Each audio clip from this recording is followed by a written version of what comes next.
የመሃል ከተማ መዳረሻ በሆነችው በለቡ መብራት በማራኪ ኮሪደር ልማት ደምቆ በሚገኘው በዲኤምሲ ሪል ስቴት ውብ መንደራችን ላይ ለዲኤምሲ ሪል ስቴት የመጨረሻ የሆነውን ብሎክ እነሆ እያለ ከባለ 1 መኝታ እስከ ባለ 3 መኝታ ቤቶችን ቀድመው ለሚመጡ ለ20 ደንበኞች ብቻ በ30% ልዩ ቅናሽ ከ8% ቅድመ ክፍያ ጀምሮ ከ60% የባንክ ብድር አማራጭ ጋር እንዲሁም በዝቅተኛ የወለል አማራጭ ለተከታታይ 15 ቀናት ብቻ እየሸጥን እንገኛለን። ፈጥነው ይመዝገቡና ከነዚህ ውስን ሰዎች አንዱ ይሁኑ።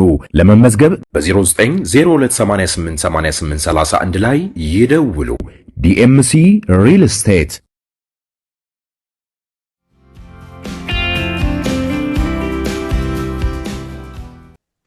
ጤና ይስጥልን ክቡራን ተመልካቾቻችን፣ ሲሳይ አጌና ከሉዓላዊ ሚዲያ ሐሙስ ግንቦት 21 2017 ዓመተ ምህረት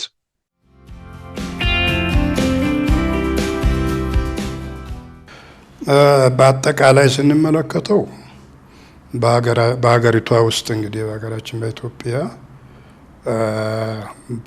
3 ቦታ የመለያየት ነገር እንዳለ ይታወቃል። አንዱ በጎጃም ክፍለ ሀገር ውስጥ የተከሰተው ነውና ፓትርያርክ እስከ መሾም ደርሰው ቅዱስ ሲኖዶስ ቢያወግዝም ቀጥሎበት አሁን ነው ግዛታቸውን እያስፋፉ የሚገኙበት ሁኔታ ነው ያለው።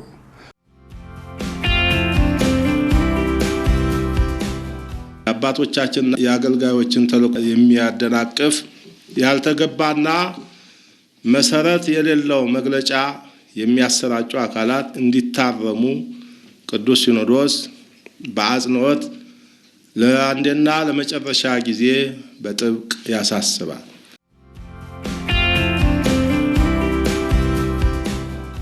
ግንቦት የኢትዮጵያ ብሔራዊ በዓልነቱ ከትናንት ጀምሮ አብቅቷል። ከዚሁ ጋር በተያያዘም አንዳንድ ሀገራት ለምሳሌ አሜሪካን መንግስት ጨምሮ እንኳን ለብሔራዊ በዓላችሁ አደረሳችሁ የሚል የደስታ መግለጫ አስተላልፈው ነበር። ዩናይትድ አረብ ኤሚሬትን ማስተላልፋለች።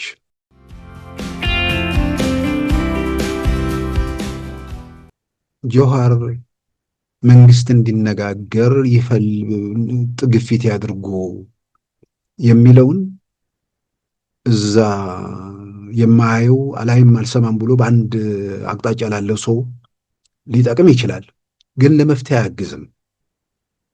መፍትሄ ለማምጣት ከሆነ ምንድን ነው ጥያቄው? አሁን ይሄኛው የሰላም ንግግር የሚለው ነገር ውሸት ነው።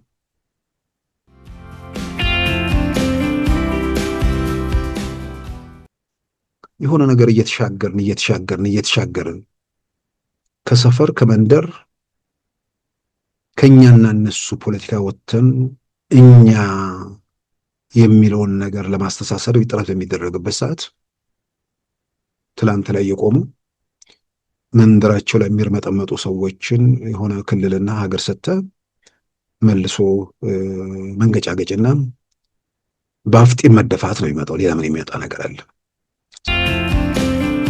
I went to Saudi Arabia, Qatar and UAE and we brought back $5.1 trillion. So I made that money in about 2 hours, the money we were talking about, but it's still...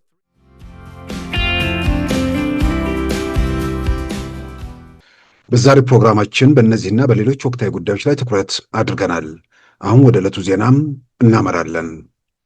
የኢትዮጵያ ኦርቶዶክስ ተዋሕዶ ቤተክርስቲያን ቅዱስ ሲኖዶስ በኢትዮጵያ ያሉ ግጭቶች በውይይት እንዲፈቱ ጥሪም አቀረበ። በሌላም በኩል በግልና በቡድን ተደራጅተው ቤተክርስቲያኒቱና በአባቶች ላይ ያልተገቡ መግለጫዎችን የሚያሰራጩ አካላትንም ቅዱስ ሲኖዶሱም አሳስቧል። የኢትዮጵያ ኦርቶዶክስ ተዋሕዶ ቤተክርስቲያን ቅዱስ ሲኖዶስ ከግንቦት 6 እስከ ግንቦት 19 2017 ያካሄደውን ጉባኤ ሲያጠቃልል ትናንት ባወጣው መግለጫ የቤተክርስቲያኒቱን ዓመታዊ በጀትን ጨምሮ የተለያዩ ውሳኔዎችን ማሳለፉን አስታውቋል።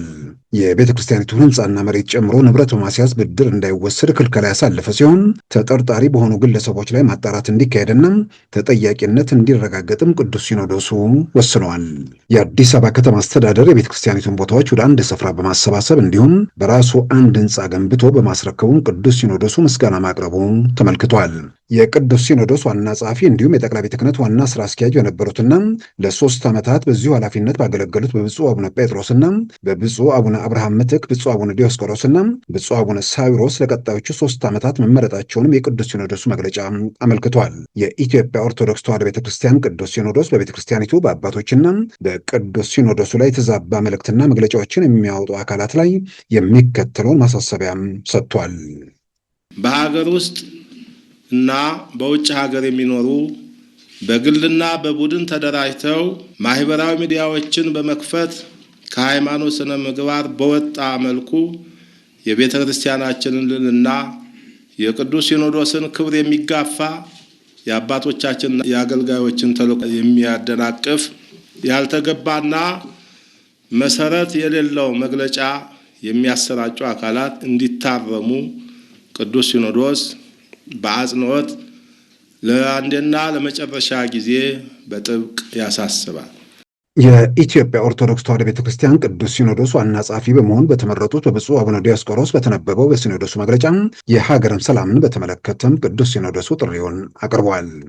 በሀገራችን በአንዳንድ ቦታዎች የሚታየው ግጭትና መፈናቀል ተወግዶ የሰው ልጅ የመኖርና የመዘዋወር መብት ተከብሮ ሰብአዊ ክብሩ ተጠብቆ ሁሉም ዜጋ በእኩልነት በሰላምና በፍቅር ተከባብሮ በጋራ እንዲኖር አለመግባባቶች በውይይት እንዲፈቱ ቤተ ክርስቲያን የሰላም ጥሪዋን ታስተላልፋለች።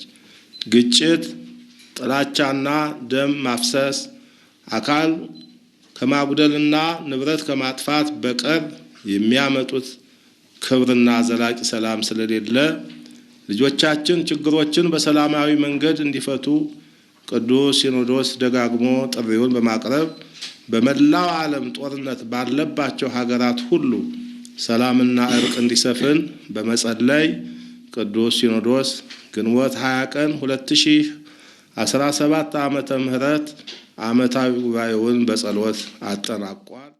ይህ በእንዲህ እንዳለም በኢትዮጵያ ኦርቶዶክስ ተዋሕዶ ቤተክርስቲያን ቅዱስ ሲኖዶስ ያልታቀፉ የኦርቶዶክስ ተዋሕዶ ቤተክርስቲያን አማኞች ወደ ቤታቸው እንዲመለሱ ጥረት ይደረግ ሲሉ ብፁዕ ቅዱስ አቡነ ማትያስ ጥሪ ማቅረባቸው ይታወሳል። በቅዱስ ሲኖዶሱ ዓመታዊ የርክበ ካህናት ጉባኤ መክፈቻ ላይ ፓትርያርኩ ጥሪ ያደረጉላቸው አካላት እነማን ናቸው የሚሉ ጥያቄዎችና አስተያየቶችም ሲሰጡ ቆይተዋል። ሁላችንም እንደምንገነዘበው በሲኖዶሳችን ያልታቀፉ ብዙ ወገኖች በሀገር ውስጥ አሉን። እነዚህ ወገኖች አንዳንዶቹ በተለያዩ ምክንያት ከኛ የወጡ ናቸው።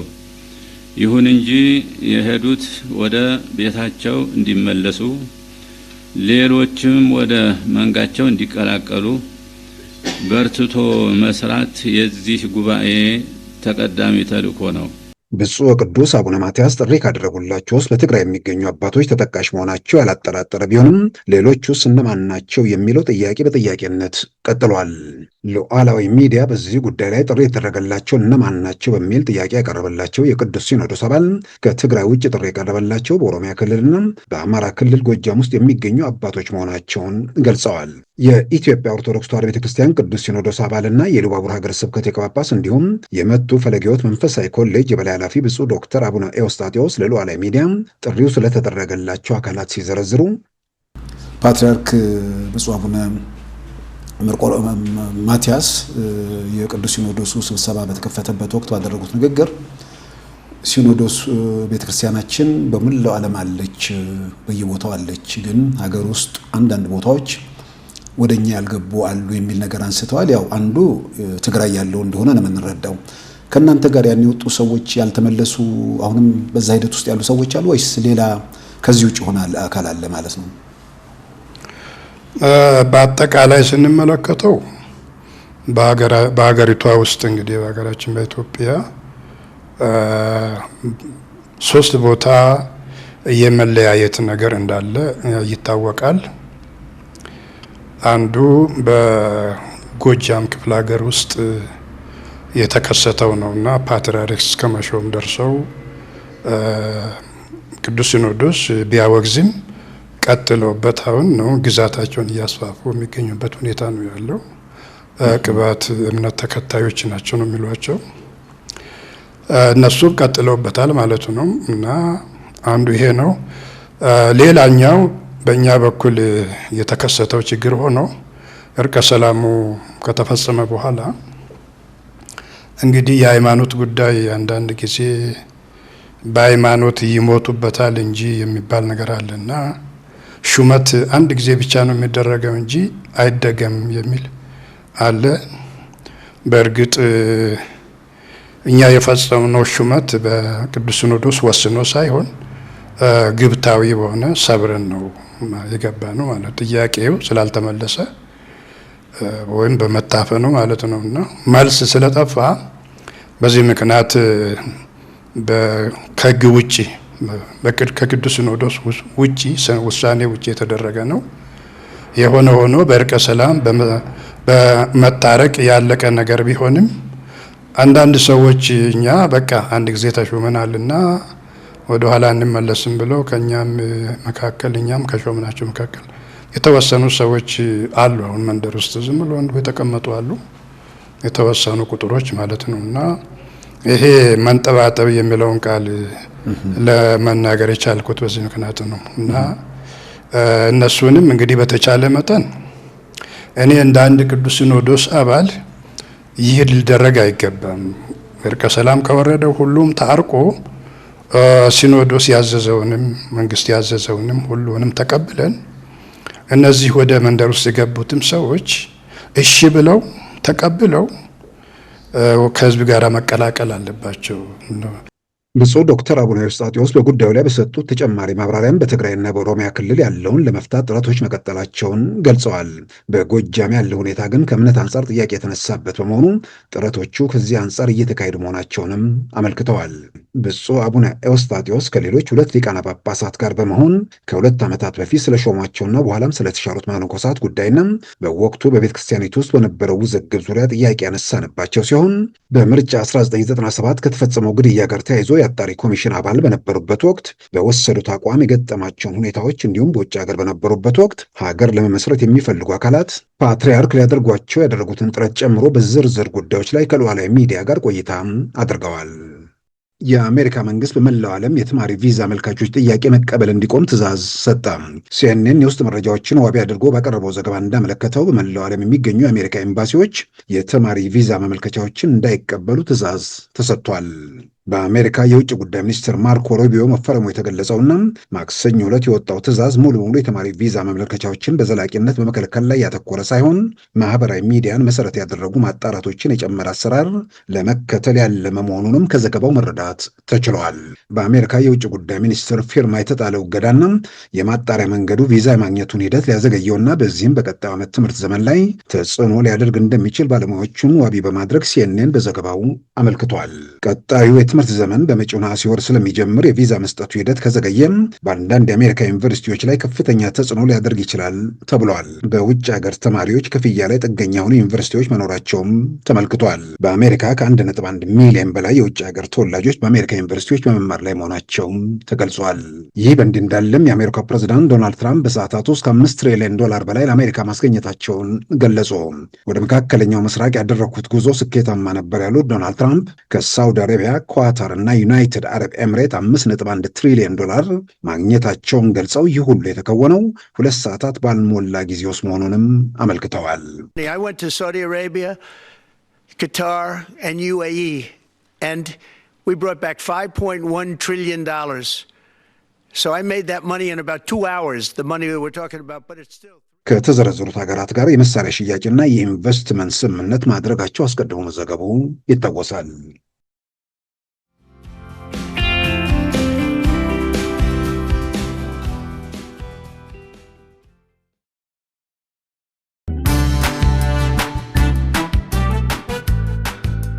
ሉዓላዊ ሚዲያን ይደግፉ።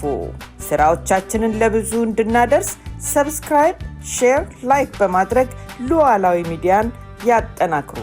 እውነትን እንዘግባለን፣ ኢትዮጵያዊነትን እናቀነቅናለን። መድረኩ ግን ለሁሉም አመለካከት ክፍት መሆኑን እናረጋግጣለን። ሉዓላዊ ሚዲያ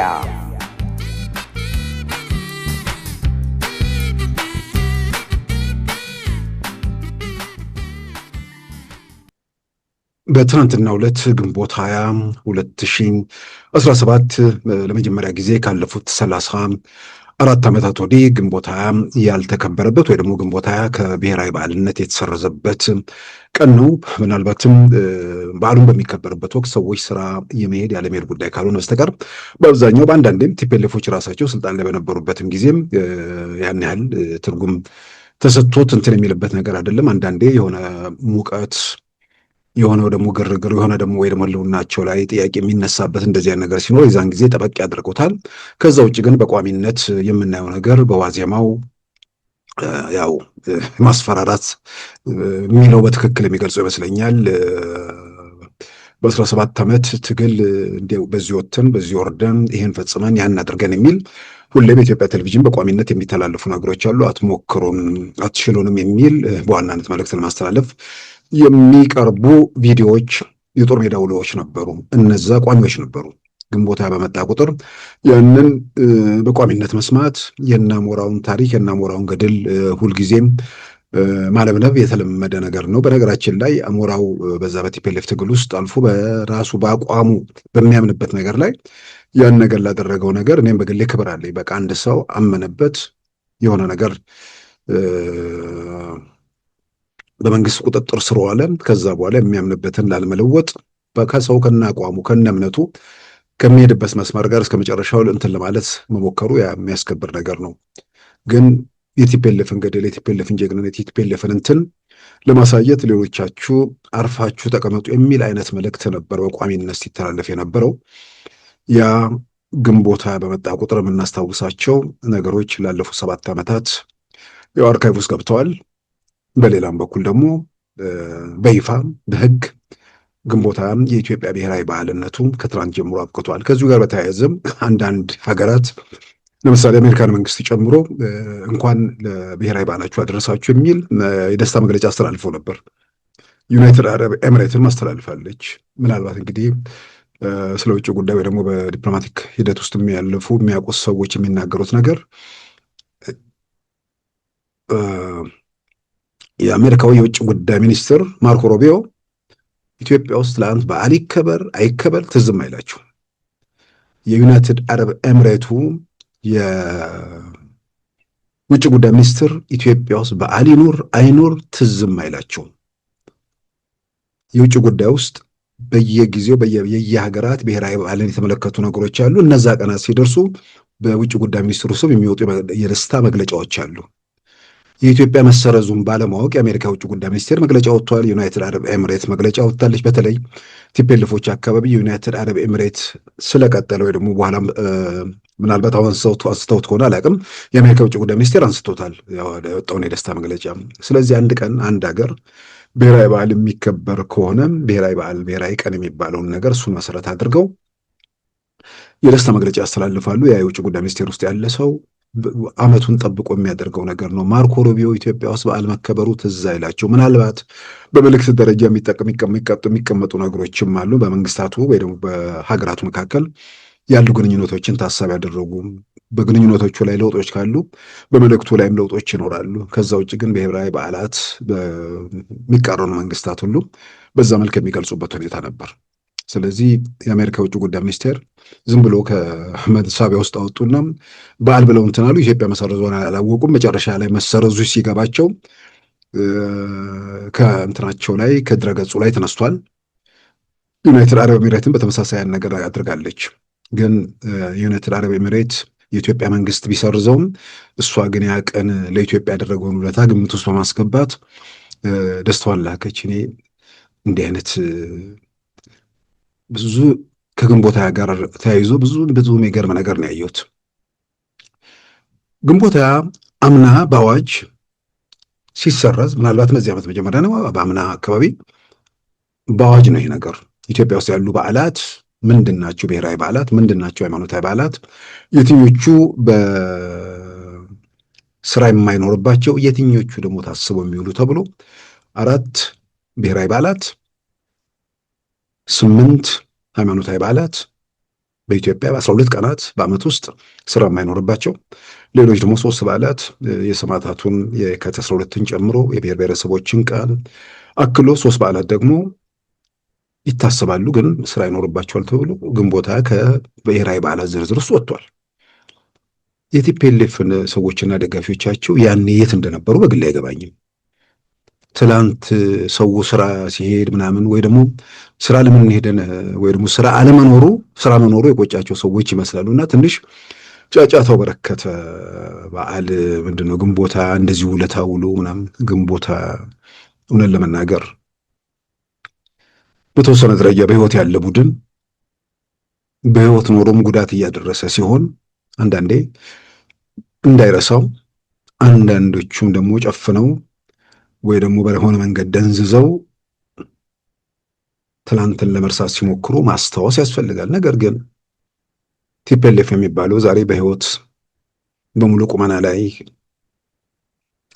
አለመኖር ብቻ ሳይሆን በተወሰነ ደረጃ እያጣጣረ ነው ብለን የምናምንበት ምዕራፍ ላይ ስላለን ኢትዮጵያ ላይ 27 ዓመታት ለተፈጸመው መከራ፣ ግፍ ከምንም በላይ ዛሬ ድረስ ለምንቀበለው ብሔርን፣ ዘርን መሰረት ያደረገ ቆሻሻ ፖለቲካና የህዝብ እልቂትና ውድመት ማን ለዚህ ያበቃል? ማን እዚህ ማጣጣ ውስጥ ለመከራ ውስጥ ከተተን? አንዳንድ የሆነ በሰዎች ቆርጠው ምናምን ይልካሉ ደግሞ እንደ ቁም ነገር። አንዳንዱ በነገራችን ላይ የምትልኩልኝ ሰዎች ያን ያህል እንትን አይደለም፣ በተለያየ መንገድ መረጃ ሰው እንዲያገኝ ነው። ግን አንዳንዱ መልእክት ተብሎ እንትን የሚል ነው። ወይ ግንቦት ሃያ ባይኖር ኖሮ እከሌ ከዚህ ሰፈር ከገጠር አይወጣም ነበር። ይህን ብሎ የዘገበውን ሰው ከዚህ ቀደም ከሆነ ሰው ጋር ስናወራ እንደዚህ እነዚህ ሰዎች ለምንድን ነው በዚህ ድረስ የቲፒኤልኤፍ ሰዎች ራሳቸው እዛው በዘርም በምንም ቲፒኤልኤፍ የሆኑ ሰዎች ጭምር ሲከዷቸው እነዚህ ሰዎች ለምንድን ነው ለቲፒኤልኤፍ እንደዚህ ታማኝ የሆኑት? ያውም ደግሞ የቲፒኤልኤፍ ፖለቲካ በዋናነት እንደ ጠላት ፈርጆ ገዢ መደብ ምናምን በሚል ቅጽል አጅቦ በዘር ፖለቲካ ሰለባ ያደረገው በዋናነት የአማራን ህዝብ ነው። ከዛ አማራ ህዝብ ውስጥ ነን የሚሉ እንዴት ነው በዚህ ደረጃ ላይ ቲፒኤልኤፍ ታማኞች የሚሆኑት የሚል ነገር አንዳንድ ሰዎች፣ ምክንያቱም ያንዳንዱ ይሄ ምንድነው እስከ መቃብር ድረስ የሚል አንዳንዴ ጥሩ ነው። ለመናገር መታመን ለቲፒኤልኤፍ አገልጋይነት በዚህ ደረጃ መታመን ጥሩ ነው፣ ወይ ደግሞ በተወሰነ ደረጃ ትክክል ናቸው ብሎ ማምነው ሊሆን ይችላል፣ አላቅም። ግን ከዚህ ቀደም ከሰዎች ጋር ስናወራ እንደዚህ የሚሉ ይሄ በተለይ ኤኤንኤን ምናምን ውስጥ የሚባል ቴሌቪዥን የሀገሪቱ ደህንነት መስሪያ ቤት ያቋቋሙ ውስጥ ያለፉና ዛሬ ደግሞ የደህንነት እና ሌላ ልብ ወለድ በቋሚነት የሚተርኩ እከሌ እንደዚህ ባይኖር ኖሮ ግንቦት ሃያ ባይኖር ኖሮ እዚህ ቦታ አይመጣም ነበር። በመጀመሪያ ግንቦት ሃያ የበደኖ የአርባ ጉጉ የወተር እያን ዛሬ ድረስ ለመጣው እልቂትና ውድመት ኢትዮጵያ ለምትቀበለው መከራ ሁሉ ሀገር ያወደመም ትውልድ የበተነ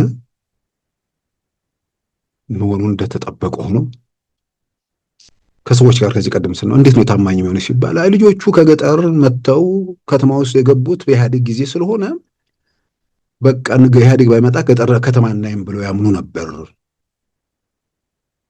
ለዛ ይሆናል ያ ሰው ያለኝን ነገር ዘገባውን የተቆረጠውን ነገር ሳይ በትክክል አረጋገጥኩ። ግንቦት ሃያ ባይኖር ኖሮ ከሌ ከገጠር አይወጣም ነበር፣ ስለዚህ ግንቦት ሃያ ስላለ እኛም ከገጠር ወጣን የሚል በጣም የሚገርም እንትን ነው። በየትኛውም አጋጣሚና ሁኔታ ኮሎኔል መንግስቱ ኃይለማርያም፣ ሻምበል ፍቅረ ስላሴ ወግደረስ የኢትዮጵያን የመሪነት ስፍራ የያዙት ኢህአዴግ ስለመጣ ነው ወይንስ ምን ስለተኮረ የማይገባኝ ነገር ነው። ወይ ደግሞ የዘር የምናምን ጉዳይ ግድ የለም። ሻምበል ምንድን ነው ሻለቃ ፍስሐ ደስታ የኢትዮጵያ ምክትል ፕሬዝዳንት የሆኑት ግንቦት ሃያ ስለመጣ ነው። እነሱም ኦንጋሎሬ ወላይታን የሚያስተዳድሩት እነ ተዋት ፖል ጓምቤላን የሚያስተዳድሩት የነበሩት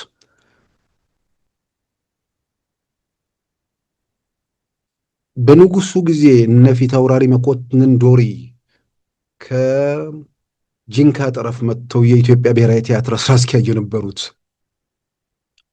ግንቦት ሃያ ስለነበር ነው። ምናልባት በሆነ ነገር የተደፈነና የደነዘዘ ነገር ካለ ራሱ ጋዜጠኛ ለሆኑትም ኢትዮጵያ ውስጥ በጣም ገዝፎ የሚታዩ ጋዜጠኞች በግንባር ቀደምትነት ከሚጠቀሱት በዓሉ ግርማ የአዲስ አበባ ወይ የድሬዳዋ ወይ የአስመራ፣ ምክንያቱም ያኔ ትልልቅ ከተሞች የሚባሉት እነሱ ናቸው። ሰው አይደለም፣ የኢሉባቡር የመቱ ሰው ነው ታዋቂው ማለት ነው። እንዲህ አይነት አጠቃላይ የዓለምን ስርዓት ወይ ደግሞ የፖለቲካ ሁኔታ የማይገነዘብ ወይ ደግሞ የደነዘዘ ፖለቲካ እከሌ ባይመጣ እከሌ እነዚህ ሰዎች በመምጣታቸው ኢትዮጵያ ምን ያህል እንደከሰረች ምን ያህል እንደተጎዳች ዛሬ ላይ ቆሞ የሚጠራጠር ዛሬ ላይ ሆኖ የማይገነዘብ አለ። በየራሱ የግል ምክንያትና የቡድን ፍላጎት ወይ ደግሞ የስልጣን ጥምና ሌላ ምክንያት የቲፒኤልኤፍን ኃጢአት ለመርሳት ወይ ደግሞ ለመዘንጋት የሚሞክር አንዳንዱ በድፍረት የቲፒኤልኤፍ ዘመን ይሻላል እስከ ማለት ሲኬድ የሚሉትን ሰዎች የሚያስገምት መልሰው ሲሰሙትም ለራሳቸው የሚያሳፍር የነውር ጥግ ነው። ኢትዮጵያ ያለፈችባቸው የመከራ የሰቆቃ ዓመታት ብዙ ያለፍንባቸው በደንብ የተሰነዱ መረጃ ባር ውስጥ የተበተኑ ኢትዮጵያን በኢትዮጵያ ምድር ላይ አንድ አምባገነን መንግስት ነበራቸው በዛን ዘመን በደርግ መንግስት። ግን ኢትዮጵያን የትኛውም ጫፍ ላይ የበላይና የበታች ስርዓት ኢትዮጵያ ውስጥ አልነበረም። የወታደሮች ከየትኛውም የኢትዮጵያ ጫፍ የመጡ ዘርና ቋንቋ የማይለዩ ለስልጣናቸው የሚሞቱ የዛን ያህል ደግሞ ለሀገራቸውም መክፈል የሚገባቸውን የከፈሉ ኢትዮጵያን ከዳር እስከ ዳር በዚህ በዘር ቆሻሻ ፖለቲካ ውስጥ ያልነበሩበት በሀገራዊ ስሜት የሚንቀሳቀሱበት ያንን ነገር ለውጠው ሁሉን ነገር በዘር መስመር ከተው የኢትዮጵያ መከላከያ ሰራዊት የአንድ ክልል ሚሊሻ እስኪመስል ድረስ የኢትዮጵያ የጸጥታ ኃይሎች የአንድ ክልል የጸጥታ ኃይል እስኪመስል ድረስ የኢትዮጵያን ኢኮኖሚ በመዳፋቸው ጨምድደው እንዘነጋዋለን እንዴ? 7 ዓመት እኮ ነው። አንዳንዱ ዛሬ ላይ የየራሱን ኩርፊያ የየራሱን ችግር ለምንድን ነው የስልጣን ያለው መንግስት ኃጢአት ከህወሓት ይበልጣል ካላልን ሰውን አናሰልፍም የሚል ነገር ካልሆነ በማናቸውም በምንም መመዘኛ ኢትዮጵያ እንደ ቲፒኤልኤፍ አይነት ዘረኛ ድንቁርና የተጫኑ ቡድን በኢትዮጵያ ምድር ውስጥ መጥቶ አያውቅም። ወደኋላ ሄደን ያሉትን መንግስታት ታሪክን ብናይ በማናቸው መመዘኛ በየትኛውም መመዘኛ ስልጣን ከላይ እስከታች በንጉሱም ሌላው ቀርቶ ወደኋላ ርቀን ሄደን በአፄ ምኒልክም ቲፒኤልኤፍ ስልጣን በጨመደደበት መጠን የአንድ ሰፈር ሰው ስልጣን ይዞ ያውቅም በኢትዮጵያ ምድር ኢትዮጵያ ዘመናዊ ታሪክ ውስጥ።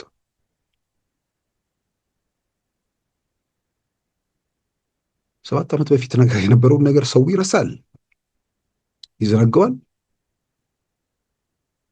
ደግነቱ ዛሬ ያን ምዕራፍ ማለፋችን ብቻ ሳይሆን በዛ ፖለቲካ ውስጥ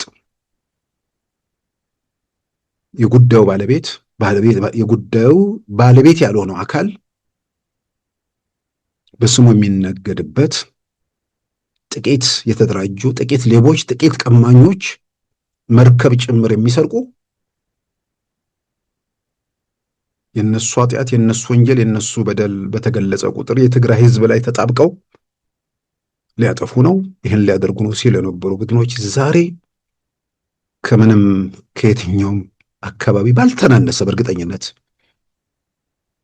ፊታቸውን አዙረውባቸው ነፃ ውጪ ሳይሆኑ የትግራይ ህዝብ መከራ፣ ስቃይና ሰቆቃ ምልክት መሆናቸውን ተገንዝበው ዛሬ ቲፒኤልኤፍ ላይ የትግራይ ህዝብ በደንብ አይኑን ገልጦ ተቃውሞውን በጀመረበት ምዕራፍ ላይ መገኘታችን የሆነ ግለሰቦች፣ ቡድኖች ተደራጅተው ሀገር ሲያደቁ ሀገር ሲዘርፉ የነበሩበት ምዕራፍ ህዝብን ጭምር የከፋፈለው ነገር ዛሬ ሁሉ ነገር እየተገለጠ እውነቱ እየወጣ በመምጣቱ ቢያንስ በኢትዮጵያን መካከል እንደ ሀገር እንደ ህዝብ የትኛውም ቡድን የትኛውም ኃይል የትኛውንም ማህበረሰብ የማይወክል ራሱን ወይ ደግሞ በጥቅል ሀገራዊ አመለካከት ከሆነም የሁሉም ወኪል ወይ ደግሞ ማንም የሁሉም ወኪል ሊሆን አይችልም። በነገራችን ላይ የአስተሳሰብ ጉዳይ ነው የሚሆነው። ህብረ ብሔር የሆነ ፖለቲካ ድርጅትም በየትኛውም መንገድ ኢትዮጵያን ሁሉ የጋራ አመለካከትና አቋምን ይዞ የሚከተለው መስመር ቢኖርም የሚሄድበት መስመር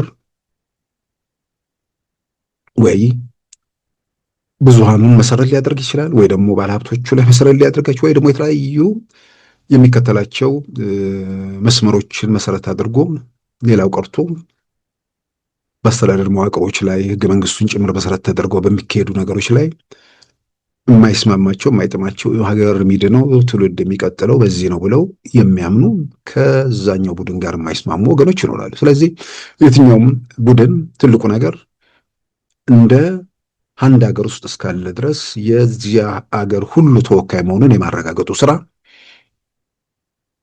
እንደዛ አይነት የሰለጠነና በትክክል ወደ አንደኛው ክፍለ ዘመን የገባ ፖለቲካ ለኢትዮጵያ ያስፈልጋታል።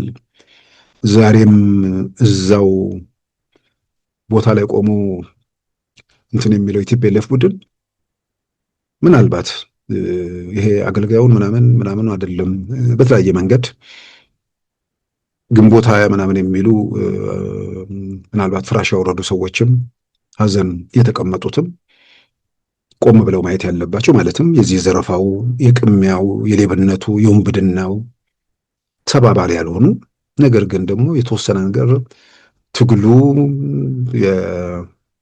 የቲፒኤልኤፍ ትግል ኢትዮጵያ ውስጥ ያመጣውን ለውጥ ያንን ነገር ያ ታሪክ ጠፋ፣ ያ ታሪክ ተደመሰሰ ብለው የሚያስቡ በመጀመሪያ ደረጃም ከራስ ከቆምክበት ወጣ ብለ ኢትዮጵያውያን ቲፒኤልኤፍ ሲመጣ ምን አገኙ? ምን ነበር ያልነበራቸው? ቲፒኤልኤፍ ሲመጣ ያገኙት ምንድን ነው? የመጀመሪያው ይሄንን መጠየቅ መመርመር በጣም አስፈላጊ ነገር ነው። ኢትዮጵያውያን አንድ አምባገነን ኢትዮጵያዊ መንግስት ነበራቸው። የትኛውም ኢትዮጵያዊ የዚህ ብሔረሰብ ወይም የዚያ ቡድን የዚያ ሰፈር የማይለው ከሁሉም ኢትዮጵያ የወጡ በአስተሳሰባቸው ኢትዮጵያ የነበሩ ሰዎች የሚመሩት መንግስት ኢትዮጵያ ውስጥ ነበር። አምባገነን ምናልባትም ትውልድ በመፍጀቱ ኢትዮጵያ እነሱ እጅ እንድትወድቅም አስተዋጽኦ ያደረገም አምባገነን ኢትዮጵያዊ መንግስት ነበር። ያ መንግስት ሄደና የአንድ ሰፈር ሰዎች መጡና ኢትዮጵያን ተቆጣጠሯት። ከየአካባቢው ለምልክት አመጡና ሰዎች ያስቀመጡ። ኢትዮጵያን የጦር አዛዦች፣ ኢትዮጵያን ወታደሮች በጋራ የነበሩበት የኢትዮጵያ ሀገር መከላከያ ሰራዊት የሚባለው ከአጼ ምኒልክ ጀምሮ የመጣው ዘመናዊ የኢትዮጵያ ሰራዊት የኢትዮጵያ አየር ኃይልን ጨምሮ ፈረሰና የቲፒኤልኤፍ ታጣቂ የኢትዮጵያ አየር ኃይል ጭምር ተቆጣጥሮ ያው የመጀመሪያዎቹ ምዕራፍ ላይ የአየር መቃወሚያ ሲተኩስ የነበረ አየር ኃይል መሆን ይችላል እየተባለ በልምምድ በምናምን የተደረጉ ነገሮች በመጀመሪያው ምዕራፍ ውስጥ የነበሩትን ታሪኮች ብዙ በሂደት ውስጥ ያለፉ ሰዎች የተናገሩትን ሰምተናል፣ የጻፉትን አንብበናል። አየር ኃይሉን ድምጥማጡን በማጥፋት ማለት ነው። ምናልባት ከዛ በኋላ ደግሞ የኢትዮ ኤርትራ ጦርነት ሲመጣ ውትድርና ሰና ሳይንስ ይጣጣማል ብለው ማመን ጀመሩ። ድሮ ዝም ብሎ በዚህ በሽምቅ በምናምን ሁሉ ነገር ዘመናዊ ውትድርና ምናምን እናቆማለን የሚል እንትን ነበር። ከዛ ከ90 በኋላ ደግሞ ትልቅ የሚባል ዲፌንስ ኢንጂነሪንግ ኮሌጅ የሚባል ምናልባትም በደርግ ጊዜም ያልነበረ በንጉሱ ጊዜ የተዘጋውን የኢትዮጵያ የሐረር ጦር አካዳሚ ሊተካ የሚችል ዘመናዊ የጦር ትምህርት ቤት ደብረ ዘይት ላይ ተከፍቶ ነበር። ያኔ ወደ እርምጃ ሄዱ። የተማሩ ልጆች ከዩኒቨርሲቲም ከምንም ወደ ዲፌንስ ኢንጂነሪንግ ኮሌጅ መግባት የሚችሉበት ሁኔታ ተፈጠረ። የኢትዮጵያን ሰራዊት ለማዘመን የሚል ነገር መጣ። የሚበረታታ የሚደገፍ ነገር ነበር። ነገር ግን ከዛ የሚወጡ ልጆች እና ውስጥ በኃላፊነት ያሉት መካከል የሚፈጠረው ክፍተትና ርቀት በሌላም በኩል ደግሞ ሳያስቡት ከየሌላው ብሔረሰብ የተማሩ ወደፊት ጀነራል የሚሆኑ ሰዎች እየመጡ መሆኑን ሲያውቁ ኮሌጁን እንደገና ድምጥማጡን አጠፉት። የወጡትን ልጆች ስቃይ መከራ ውስጥ ከተቷቸው በተለያየ መንገድ ዛሬ ካናዳና አሜሪካ በርካታ የዲፌንስ ኢንጂነሪንግ ተመራቂ ልጆች ጥለው ወጥተው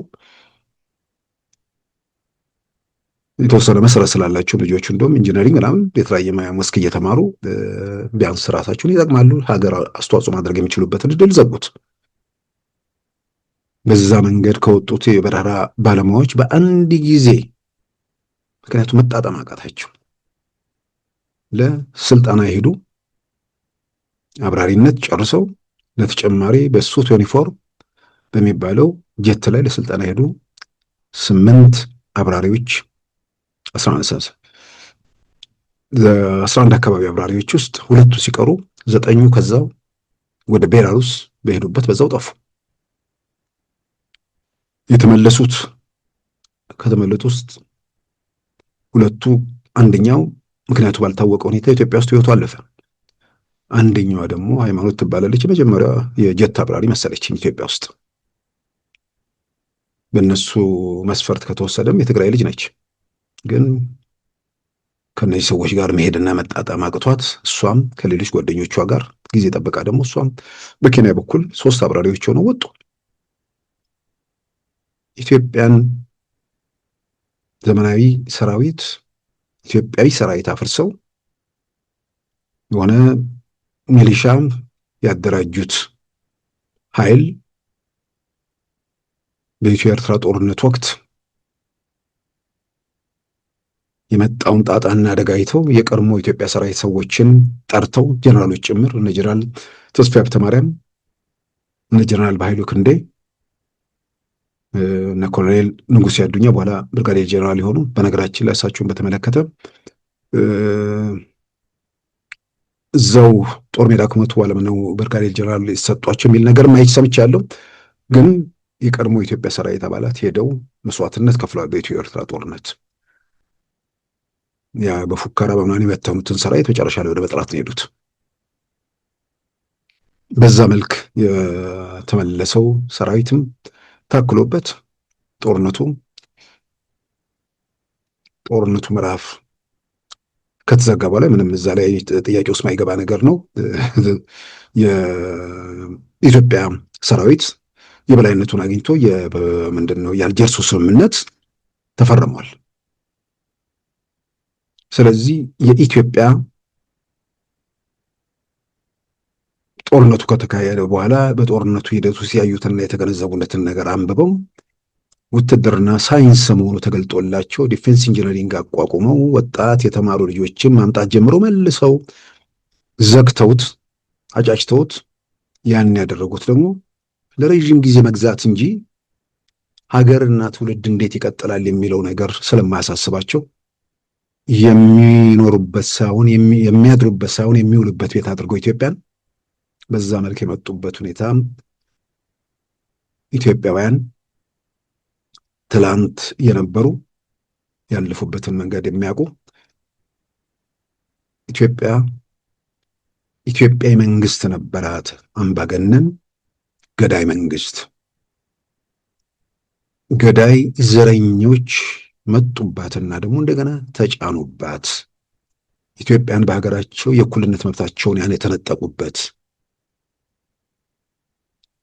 በህገ መንግስት በምናምን የተደረጉ የማሻሻያዎች ምናምን ነገር የሉም አይደል? ሰዎች ራሳቸውን በራሳቸው አካባቢያቸው ማስተዳደር የሚችሉበት ሁኔታን እንደ እርምጃ ማየት ይቻላል።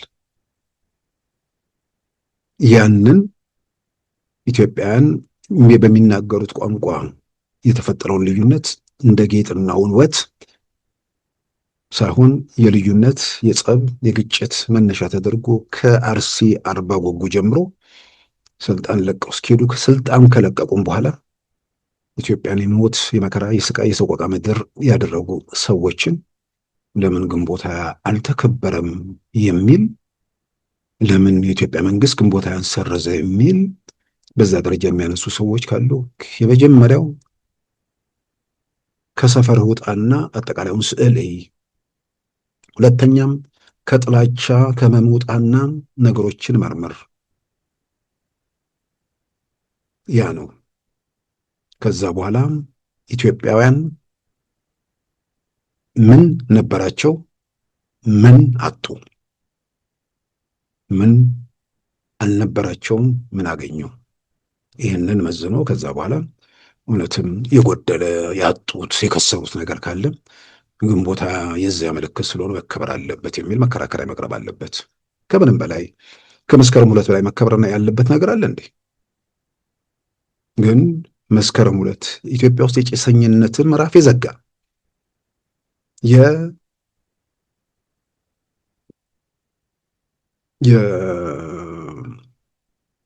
የመሬት ላራሿዎች በማናቸውም መመዘኛ በታሪክ ውስጥ ትልቁ እርምጃ ተደርጎ የሚወሰድ ነው። ሰዎች በመሬታቸው በቀያቸው ጭሰኛ ሆነው ገባሪ ሆነው ራሳቸው የሚያርሱትን ለሌሎች በራሳቸው መሬት የሚያርሱትን ለሌሎች እንትን እያሉ የነበሩበት ምዕራፍ ተዘግቶ መሬት ላራሹ የመሬት አዋጅ ጨምሮ ስር ነቀል የሆኑ ነገሮች በኢትዮጵያ ውስጥ የተካሄዱበት ለውጥ ነው። ግን ያ መስከረም 2 የደርግን መንግስትም ወደ ስልጣን ያመጣ ነገር ስለሆነ የደርግ መንግስት ሲሞት መስከረም 2ም አብሮ ተሰረዘ። አፄ ኃይለ ሥላሴ ስልጣናቸውን ሲለቁ የእርሳቸው የንግስና ቀን ጥቅምት 23 ከብሔራዊ በዓልነት እንደተሰረዘው አንድ ጤነኛ ሰው ይሄን ሂደት የሚያክሰው ግንቦት 20 በዓል ሆኖ እንዲቀጥል እንዴት ነው ሊያስብ የሚችለው? እንዴት ነው ሊቀበል የሚችለው? እና ከዚህ በዓል ጋር ተያይዞ የገረመኝ ሲሰረዝ ምንም ነገር እኮ አልነበረም። እንደው ለመናገር ጫጫታ መኖሩንም አላስታውስም። ይሄ በአንድ በኩል የቲፒኤልኤፍን ደካማነት የሚያሳይ ነገር ነው። ነገሮች የሚገባቸው ከሆነ በኋላ ከደረሰ በኋላ ማለት ነው። አሁን ልክ ጦርነት የጦርነት ዝግጅት ምናምን የሚያደርጉትን ነገር ስናይ አደጋው የሚታያቸው ጥይቱ ከተተኮሰ በኋላ ከዛ በኋላ ነው የሚታያቸው ማለት ነው። እነዚህ ሰዎች በአዋጅ ሲሻር አዋጁ ከተሻረ በኋላ የሚመጣ በአዋጁ ግንቦት 20 የለም ሲባል ቀጥሎ በሚመጣው ግንቦት 20 ኢትዮጵያ ውስጥ የሥራ ቀን እንደሚሆን ግልጽ ነበር። ግንቦት 19 ዋዜማው ላይ መጥተህ ወይ ደግሞ ግንቦት 20 ላይ ተቃውሞ ታሰማለህ እንዴ? ረቂቅ ደረጃ እኮ ለፓርላማ ቀርቦ ገና ከመወሰኑ በፊትም እኮ ውይይት ነበር። አሁንም ያኔ እንትን ማለት የሚቻልበት ሁኔታ ነበር። ማለት የሚሰማቸው ሰው ኖሩ ልትሰማ የምትችልበት ምስ መንገድ አለ። አሁን እንዴቱም እልሁም ምን ታክሎ ጀነራል ክንፈ የሚባሉት ዝም ብለን እኮ በፊትም እኮ ሌላውን ዝም ብለን አላችሁበታል እንጂ ግንቦት እኮ የኛ ድል ነው አሉ። ይሄንን እኮ አሁን ሰውየው ስላወሩ አይደለም። ሁሌ መግለጫዎቹ፣ ሁሌ የዋዜማ ዝግጅቶቹ እኮ ሌላችሁበትም ነው እኮ የታወቀ እኮ ነገር ነው። ይሄ ለሚነግሩት በተለያየ መንገድ ላለው ሰው ካልሆነ እኮ የነበረው እንቅስቃሴ ጠቅላላ እኮ እኛ ነን የሚል ነገር ነው። ከዚህ ቀደም አንስቼዋለሁ። የቲፒኤልኤፍ እና የኢህአዴግ ኢፒአርዴፍ የሚለው ድረገጻቸው ላይ የታሪኮቻቸው ተጽፈዋል። ኦህዴድ እንደዚህ እንደዚህ፣ ደኢህዴን እንደዚህ እንደዚህ፣ ብአዴን እንደዚህ እንደዚህ፣ ህወሓት የነዛ አንድ ፖለቲካ ድርጅቶች ናቸው። የነዛ የሶስቱ ታሪክ እንደ ድሃ ፍታት ተወለደ እዚህ ደረሰ ብሎ በሁለት መስመር በሶስት መስመር ላይ ቆመው የህወሓት ታሪክ በቃ ረዥም ምናልባት እንትን ቢሉት ወደ መጽሐፍ የሚለወጥ አይነት ነገር ነው። እዛ ላይ እንትን ያሉት ግድ የለም እንደው የተወሰነ ለማቀራረብ እንኳን ከዛ በኋላ ወደዚህ ቦታ ተመስርቶ ከዛ በኋላ እንዲያደርጉ በዚህ ወጥቶ በዚህ ወርዶ ትንሽ ግማሽ መስመር እንኳን ማድረግ ይቻል ነበር። ብአዴንም እንደዚሁ ደኢህዴንም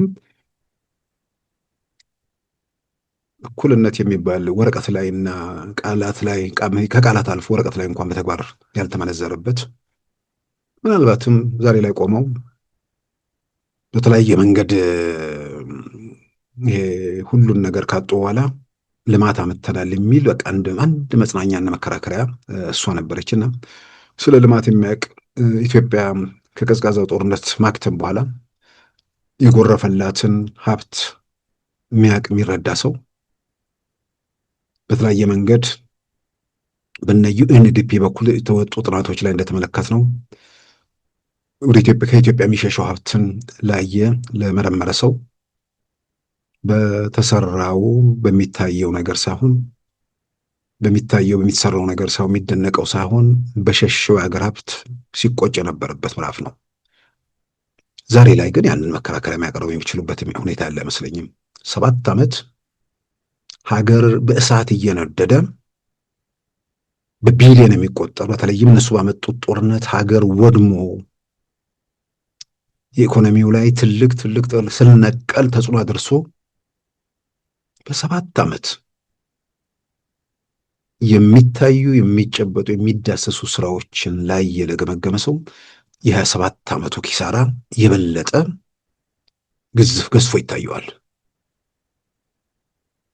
የከተማ ውበት የምናምን ብቻ አይደለም።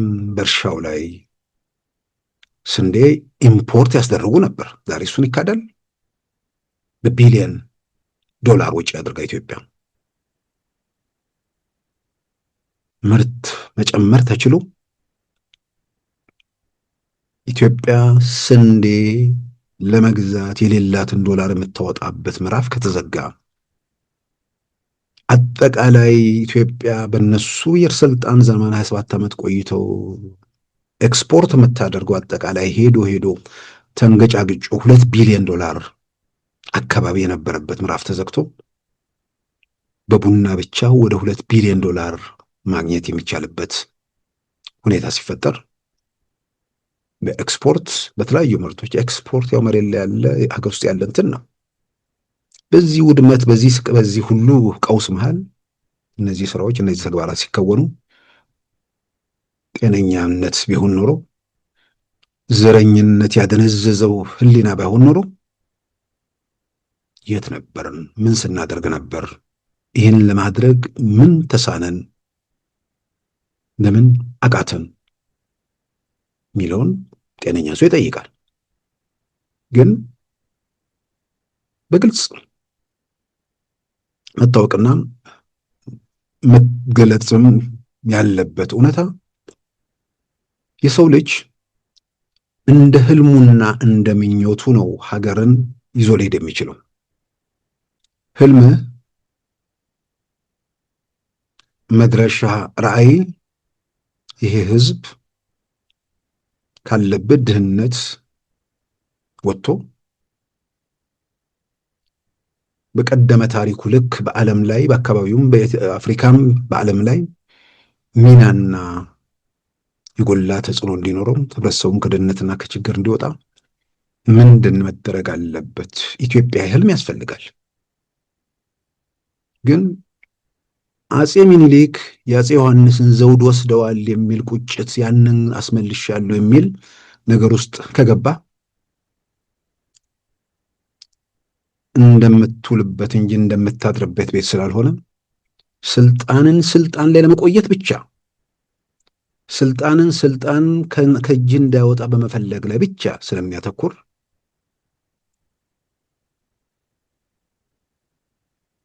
በህልም ልክ ትኖረዋለህ። ግን ስልጣንን ከእጅ እንዳይወጣ ብቻ ብለህ በዛ መልክ ጨምድደ መቀጠል እንደማይቻል ደግሞ ምናልባትም ለሌሎችም ማስተማሪያ የሆነ ቡድን ነው። ስለዚህ ከግንቦት 20 ጋር ተያይዞ ራሳቸውንም አሁን ቆም ብሎ መጠየቅ ያለባቸው መመርመርም ያለባቸው ዛሬ በተለያየ መንገድ ለሀገርም ለምንም አስተዋጽኦ የሚያደርጉ የቲፒኤልኤፍ ሰዎችም በየትኛው መድረክ በየትኛው አጋጣሚ ሲናገሩ የሰማ ሰው እኔ በግሌ እነሱም ብሆን አፍራለሁ።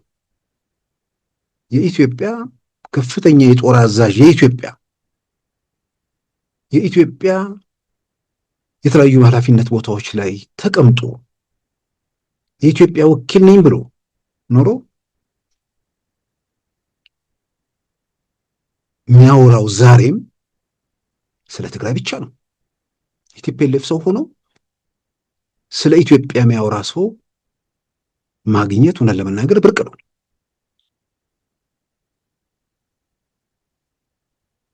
እንዴት ነው አንድ ሰው የኢትዮጵያ ጦር አዛዥ የኢትዮጵያውያን በሙሉ ከሆነ በኋላ እንዴት ነው የትኛው የደርግ ባለስልጣን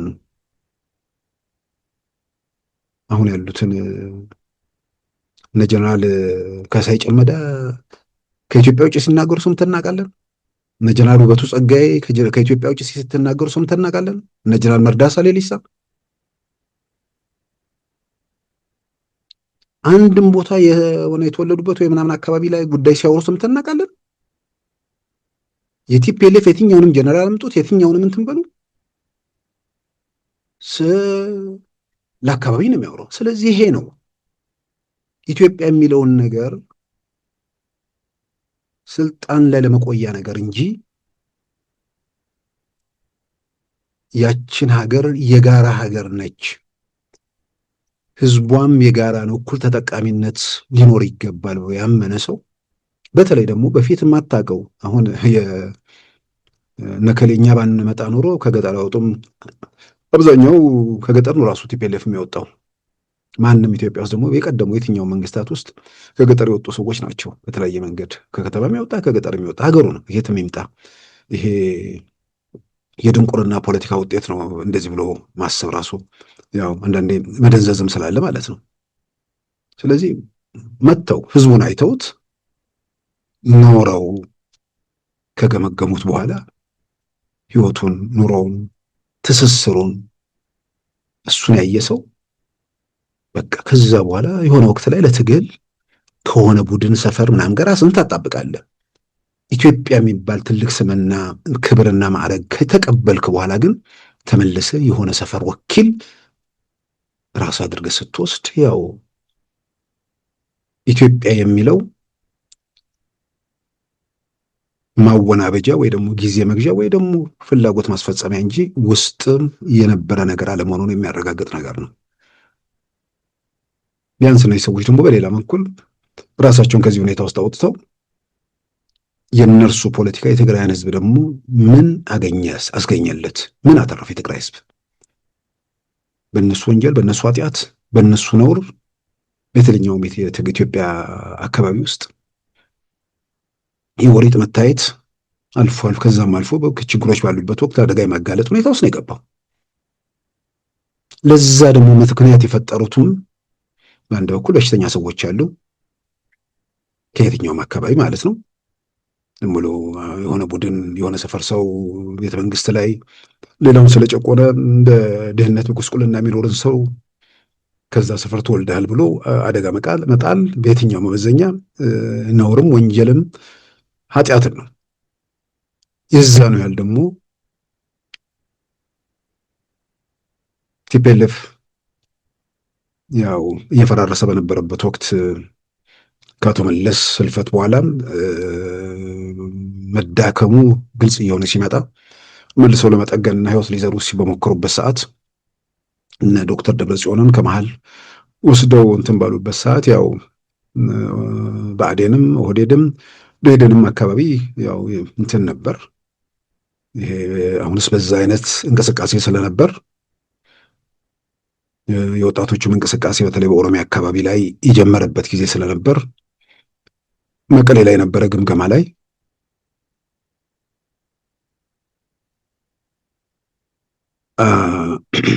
ግምገማ አድርገናል፣ ራሳችንን አርመናል፣ ውስጣችን የነበረውን ነገር ሌሎቻችሁም ኑና እናስረዳ ተብሎ በተጠራ መድረክ ላይ የኢህአዴግ የአገልግሎት ጉዞ በሚል የህወሓት ማዕከላዊ ኮሚቴ አባል አቶ ብርሃነ ጽጋብ የተባሉት የጻፉት መጽሐፍ ላይ በግልጽ የተቀመጠ ነው። ከኦሮሚያ የመጡ ተወካይ ማዕት ነገር ነው የተነሳ። እኛ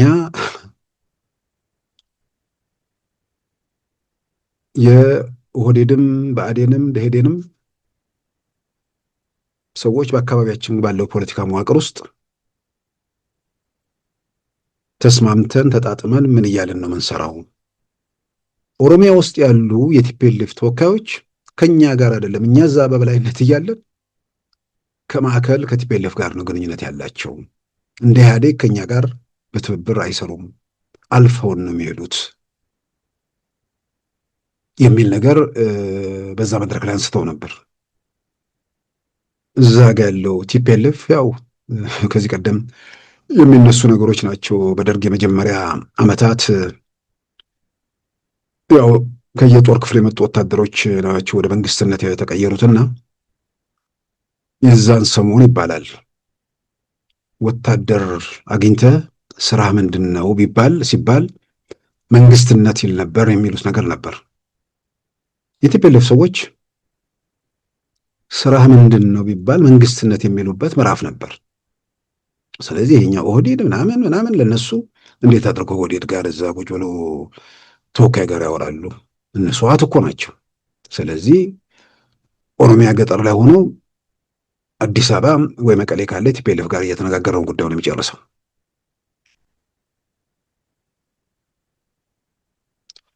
በዚህ መልክ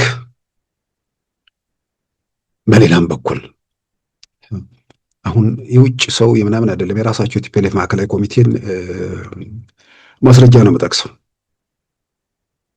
ጠቅላይ ሚኒስትር ኃይለማርያም ደሳለኝ ጠቅላይ ሚኒስትር ከሆኑ በኋላ ቤተ መንግስት እኮ ገብተው እንደ መሪ እኮ ስራቸውን ለመስራት ሳምንታት ነው ወራት ፈጅቶባቸዋል የተባለው።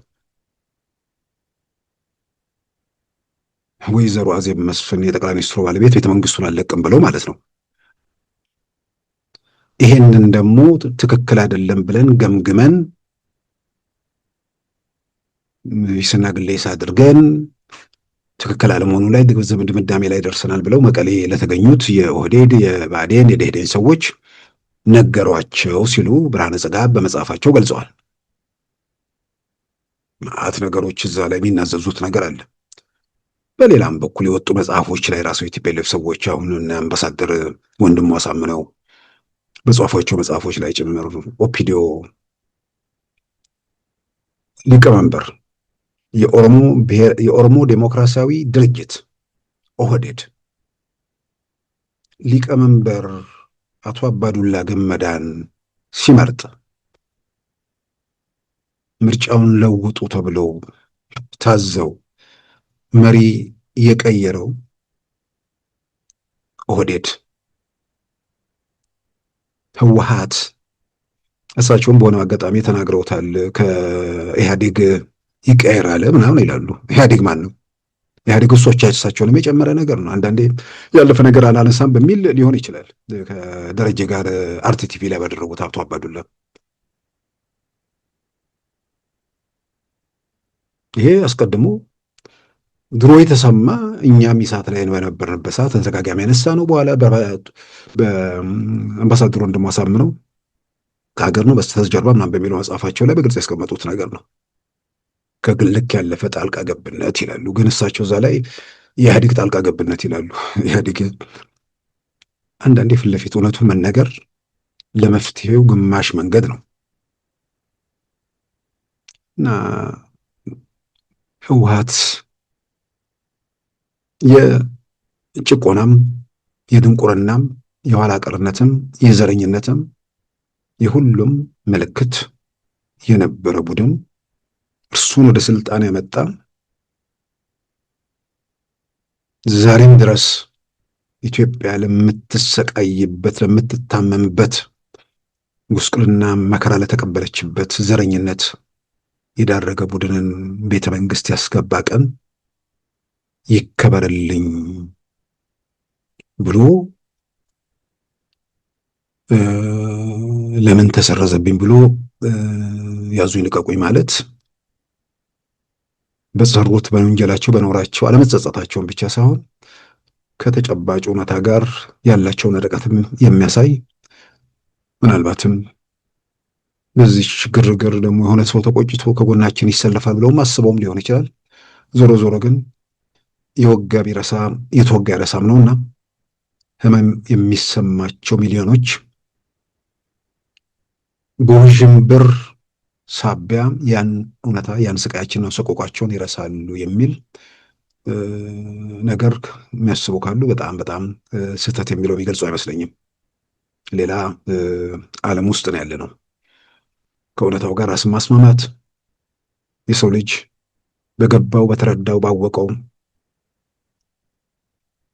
አንዳንዴ ለበጎ ብሎ ሌላ ጊዜ ደግሞ ለጥፋት ብሎ የሚፈጽማቸው ነገሮች ያሉ። ያ ምዕራፍ ከእጁ ከወጣና እንትን ካለ በኋላ ለበጎ ብሎ ያድርጎትም ከሆነ ራስን ቆም ብሎ መመርመርና ያ ትክክል አለመሆኑን ካየ ለመፍትሄው አስተዋጽኦ ማድረግ የሚችልበት ነገር ካለ ያን ማድረግ፣ ለጥፋት ብሎ አድርጎትም ከሆነ ያ መንገድ ከመነሻውም ትክክል ነው ወይ ብሎ ራሱን ገምግሞ ጸጸትም ካለ በጸጸት ራስን በዛ መልክ ማረም፣ ምናልባት አስተዋጽኦ ማድረግ የሚቻልበት ነገር ካለ በዚህ ሂደት ውስጥ ማለፍ ጥሩ ነው። ከዚህ ውጭ አሁን በየሰፈሩ በየመንደሩ በየምኑ የተኮለኮለ ዘረኛ ስልጣን ምናምን ጥቅም ቀረብኝ የሚል ወይ ደግሞ እድሜያቸውን እያሰሉ የሆነ ግርግር ተፈጥሮ የሆነ ቦታ ላይ ከአንዱ ታይተን ከዛ በኋላ ብንሄድ ይችን ዓለም ብንሰናበት ብለው የሚመኙም ወገኖች ይኖሩ ይሆናል። ለነዚህ ተብሎ በውዥንብር በሚዲያ በምናምን በሚፈጠር ግርግር መሬት ላይ ያለውን እውነት መቀየር አይቻልም። ደጋግሜ የምለው ነገር አለ። ያኮረፉ ብዙዎች አሉ፣ የተቆጡ ብዙዎች አሉ፣ አውቃለሁ፣ እረዳለሁ። ግን ለኩርፊያቸው መነሻ ለብሶታቸው መግለጫቸው ዘወትር የሚጋቱት ጥላቻ መሆኑን በእርግጠኝነት እናገራለሁ። በእርግጠኝነት እናገራለሁ ስል ብዙዎቹ ጋር ተነጋግሬ አይቼ ገምግሜ የደረስኩበት መደምደሚያ ነው። ሌላ ነገር አይሰሙም። አንድ ነገር ተነገራቸው፣ ጥላቻ ውስጣቸው አመቁ። ያ ጥላቻ ውስጣቸው እየተንተከተከ ነው። ለዛ ጥላቻ በየቀኑ እየጨመሩ ምናልባትም ደም ግፊቱንም የአእምሮ ጤናም ላይ የሚፈጥሯቸው ነገሮች ወደፊት እንደሚኖሩ ያጣይቅም። ስለዚህ በዚህ ውዥንብር መገናኛ ብዙሃን ላይ በፌስቡክ፣ በትዊተር፣ በምናምን በዩቲዩብ በምናምን በሚለቀቁ ነገሮች የተፈጠሩ ውዥንብሮች ስላሉ ያንተን ኃጢአት፣ ያንተን ነውር፣ ያንተን ቆሻሻ ነገር ትክክል አድርገን እንደገና ለመቸርቸር አትሞክር የሚለው ለቲፒኤልኤፍ በተገቢው ሊገለጽለት ይገባል። ነውራችሁ፣ ኃጢአታችሁ ሌላው ቀርቶ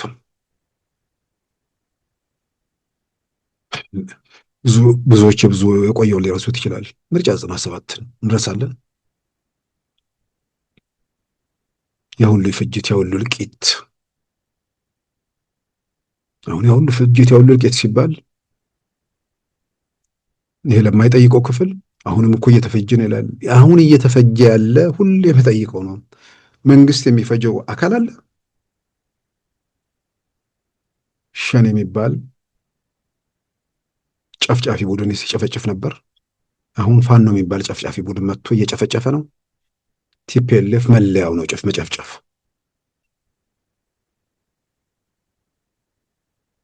አሁን ከመንግስት ጋር የጦርነት ነገር ነው። ክላሽ ይዤ ለምን ድሮን ተኩስክብኝ የሚል መከራከሪያ አይሰራም።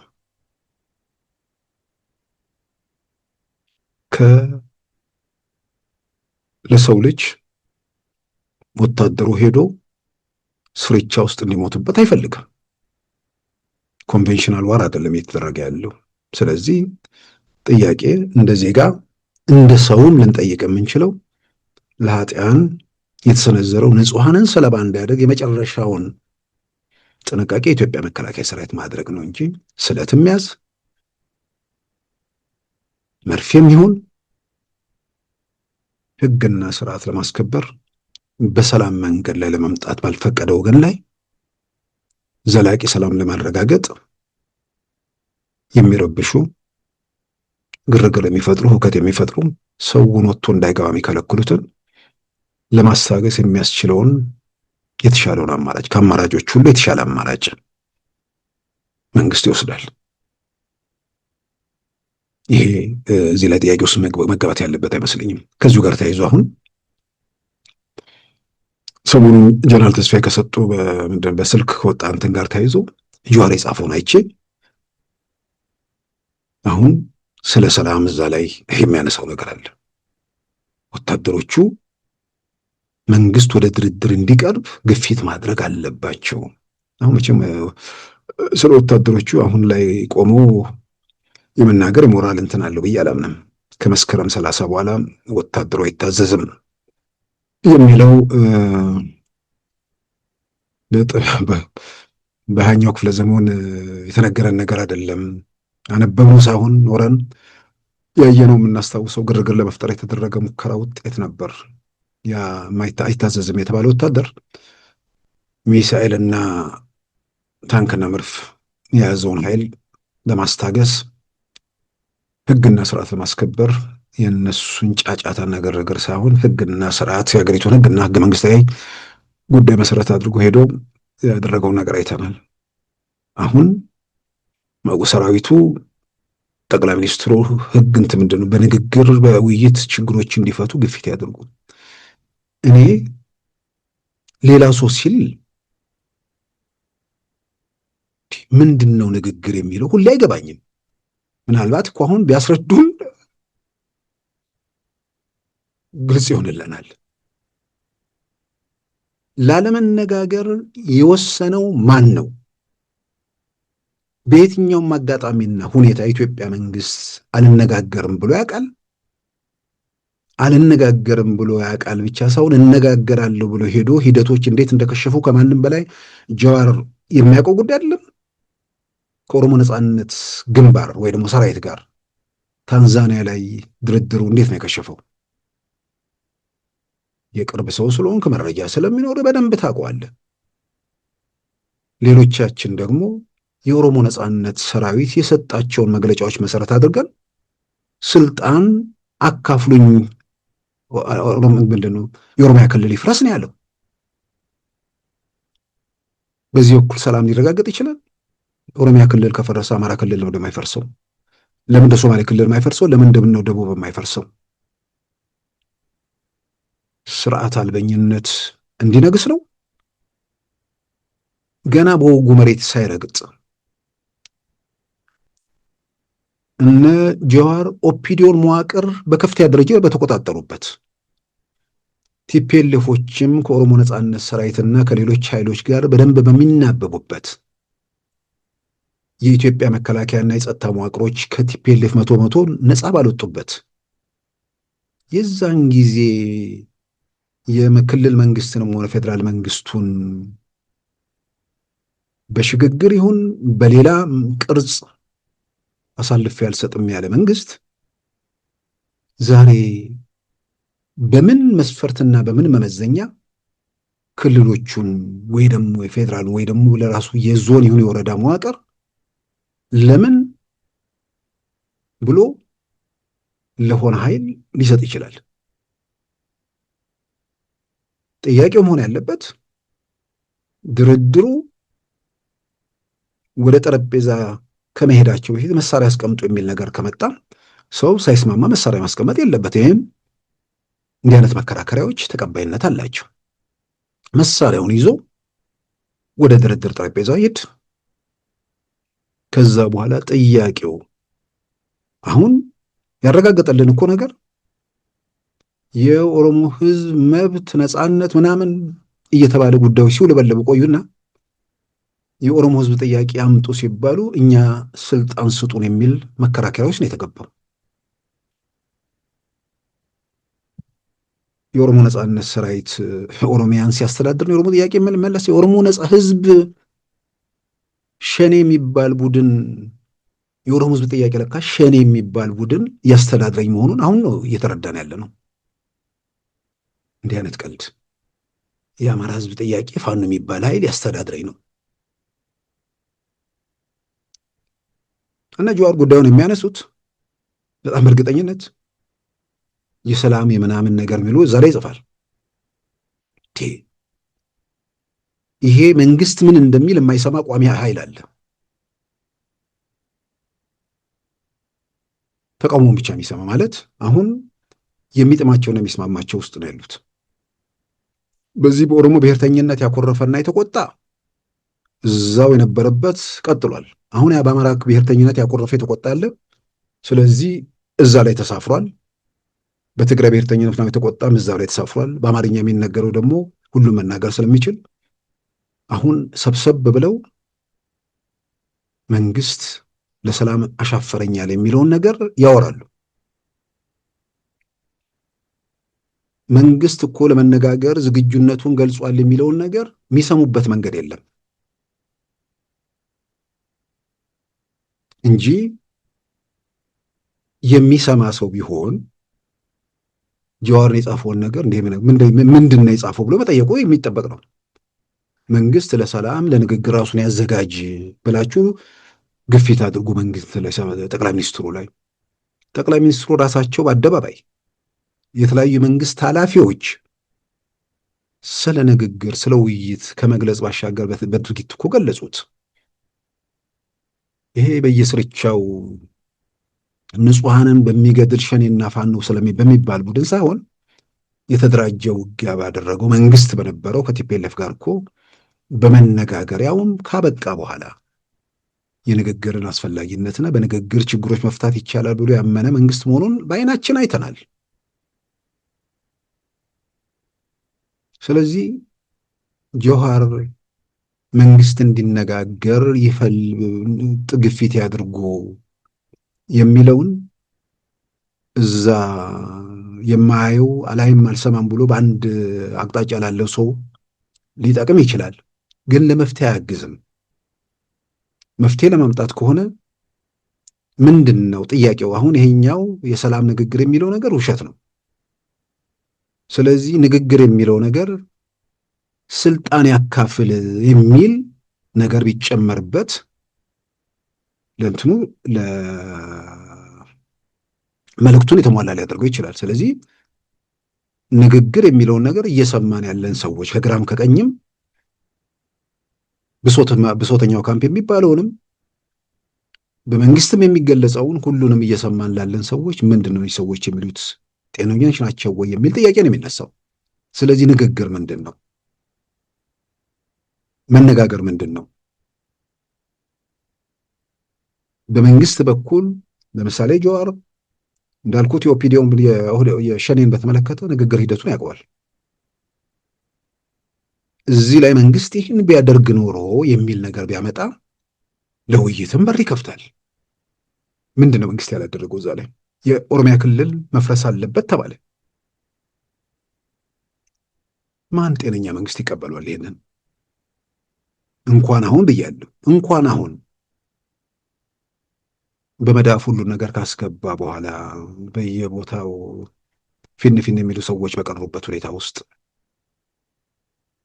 ለምን ብሎ ጀዋር በፊሽካ ኦሮሚያ ላይ ከዳር እስከ ዳር ቢያንስ የተወሰኑ አካባቢዎች ላይ መንቀሳቀስ የሚችልበት በነበረበት ቲፒኤልኤፍም መዋቅሩ በተቆጣጠረበት ሰዓት ያኔ አላደርግም ያለውን ዛሬ ለምንድን ነው ያደርገው? ምን ለመናገር ሰላም የሚያመጣ ቢሆን ቢያደርገው ጥሩ ነበር። ግን እንዴት ነው ሰላም የሚያመጣው? ህግና ስርዓት ነው የሚፈርሰው። ዘረኞች ስልጣን ሲይዙ ምን እንደሆነ አይተናል። የሆነ ነገር እየተሻገርን ከሰፈር ከመንደር ከኛና እነሱ ፖለቲካ ወጥተን እኛ የሚለውን ነገር ለማስተሳሰር ጥረት በሚደረግበት ሰዓት ትላንት ላይ የቆሙ መንደራቸው ላይ የሚርመጠመጡ ሰዎችን የሆነ ክልልና ሀገር ሰጥተ መልሶ መንገጫገጭና በአፍጢም መደፋት ነው የሚመጣው። ሌላ ምን የሚመጣ ነገር አለ? ስለዚህ ጥያቄያችሁን ይሄ ብሶት ካምፕ ላለው አላይም አልሰማም ላለው ምንድነው ተቃውሞ ሲባል መመለስ ለማይችለው እሱን እየነገራችሁ እየጋታችሁት መጨረሻ ላይ እንትኑ አናቱ ላይ ወጥቶ ጉዳት እንዳይደርስበትም ብታስቡ ጥሩ ነው ብዬ አምናለሁ። በተረፈ ግንቦት የጨለማ የስቃይ የሰቆቃ ምልክት ነበር። ያ መወገዱ መሰረዙ ትልቅ እርምጃ ነው። በዛ ሂደት ውስጥ በደል፣ ስቃይ፣ ሰቆቃ ያደረሱ ወገኖች ቆም ብለው ጸጸታቸውን ገልጸው የትላንት ጉድለታቸውን አርመው ወደፊት ለመራመድ መጣራቸው ይጠቅማቸዋል። እድለኞችም ናቸው። ከዚህ ሁሉ ስቃይና ሰቆቃና መከራና ፍዳ ህዝብ ላይ ካደረሱ በኋላ ማንም ሳይነካቸው በነጻነት መንቀሳቀስ የሚችሉበት ሁኔታ ተፈጥሯል። ይህንን እንደ በጎ ወስዶ ከምንም በላይ በሰብአዊ ጋሻነት ይዛችሁ መከራና ፍዳ ስቃይና ሰቆቃ ያደረሳችሁበትን የትግራይ ህዝብ ተፋቱት፣ ነጻነቱን ስጡት። ለነጻነት ለመብት ብለው የሞቱትን ሰዎች ታሪክና ገድል ስታቆሽሹ ኖራችኋልና አሁንም በዛ መንገድ ላይ መቀጠሉ አይጠቅማችሁም። በሆነ መንገድ ላይ ተመርኩዘን እንደገና እንሞክራለን። ይሄ መቼም ጤንነት ነው ብዬ አላምንም። በሽታም የሚግለው አይገልጸውም። ስር የሰደደ የማይድን በሽታ የሚለው ምናልባት ከገለጻችሁ በዛ መልክ መታየት የሚችል ይመስለኛል። ክቡራን ተመልካቾቻችን የዛሬ ሐሙስ ግንቦት 21 2017 ፕሮግራማችን በዚሁ ተጠናቋል። ጤና ይስጥልን።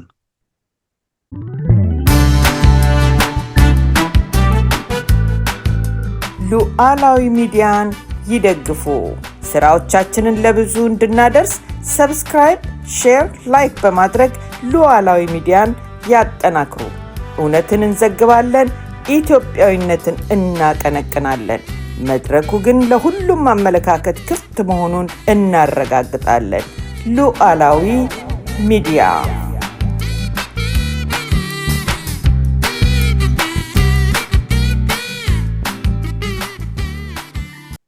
የዛሬ ሐሙስ ግንቦት 21 2017 ፕሮግራማችን በዚሁ ተጠናቋል።